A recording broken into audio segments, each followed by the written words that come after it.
Preparation దగ్గరికి వచ్చారు కండి, అంటే ఫస్ట్ నేను ఇంట్లో మా తాతయ్య అమ్మతో మా తమ్ముడు కూడా ఉండేవారు కాబట్టి ఇద్దరం చిన్న చిన్న ఇంట్లో చూసుకోవాల్సిన విషయాలు షేర్ చేసుకునే వాళ్ళము.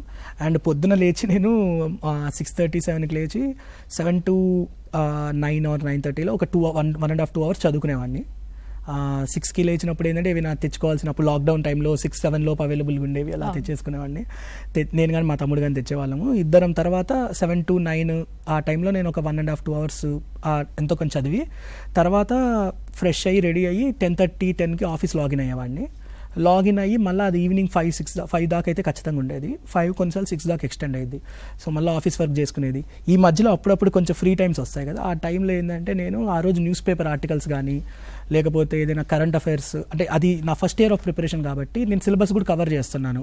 సో కొన్ని డైలీ న్యూస్ ఎడిటోరియల్స్ వీడియోస్ చేస్తుంటారు, అలాంటివి చూసేవాడిని నా ఫస్ట్లో అర్థం చేసుకోవడానికి ఇష్యూస్ని. మళ్ళీ అగైన్ ఈవినింగ్ 5 అయిపోయిన తర్వాత కొంచెం ఫ్రెష్ అయ్యి మళ్ళీ 7కి నుంచి రాత్రి 11 దాకా చదువుకునేవాడిని.